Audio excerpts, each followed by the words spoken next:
I'm Samantha Daniel, and welcome to Sam's Yard to Table Adventure. And today we'll be discussing my application of fertilizer and insecticide to my grow box. To create a solution for the insecticide and fertilizer, I use a spray can, 1 gallon of water, 1 teaspoon of insecticide, and 2.5 teaspoons of Nutrex. For safety measures, I use gloves so that the chemical wouldn't get direct contact with my hands. Here I am opening a bottle of Tyson, a biological insecticide. Next, I fill the spray can till the 1 gallon mark with some water. 2.5 teaspoons of Nutrex were added to the water. The reason I added the Nutrex first is so that the spoon I'm using wouldn't get contaminated with the insecticide, and then I place it in the Nutrex and get the Nutrex contaminated as well. And now I'm adding the 1 teaspoon of the Tyson insecticide.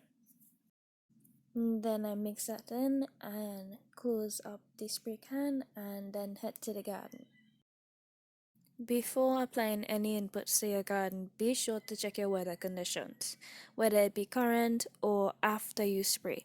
So here I'm not sure what is going on. The sky is clear, but yet it's raining. Today is the third day from the date of transplant, and I am applying my Nutrex and insecticide mainly around the roots of the plant and avoiding broadcasting it since that can cause unnecessary weeds. 6 days after transplant, I realized some of my plants were dying, so I dug up one to see what was the problem, and I saw worms. So this video is actually after spraying. Immediately after spraying, the worms popped up to the top, and about 2 days after, they dried up. The materials used to spray for the worm included 1 spray can, 1 gallon of water, 1 teaspoon of tajikazole, 1 teaspoon of banrot, and 1 teaspoon of Rizalex. This was all combined in the spray can with a gallon of water, and then I carefully sprayed it around the plant roots, and immediately after the worms actually popped up to the surface.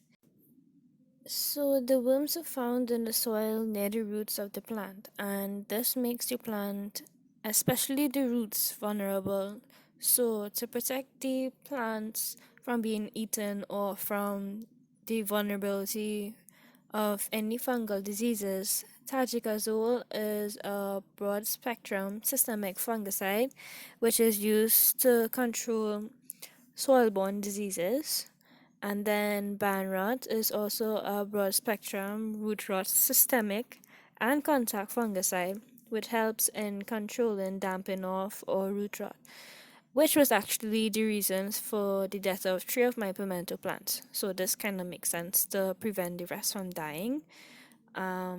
Rizalex is also a broad spectrum contact fungicide, and this is also used for any soil-borne diseases. So this basically makes it inhabitable for the worms, and so they died or they basically tried to escape. To fertilize with some blue corn, all I needed was some blue corn and a pair of gloves. So here I took a handful of the blue corn and used the drip circle method where you basically make a circle with the blue corn around the plant. This is because when the blue corn actually disintegrates into the soil and drips down, it goes nearby the roots so that the plant can actually absorb the nutrients from the blue corn. It also avoids unnecessary weed sprouts.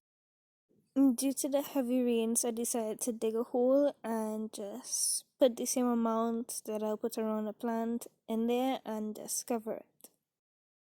This was done on the 11th day after transplant, and basically all the plants has a drip circle of blue corn, and only one spot I dug a hole and placed in the blue corn.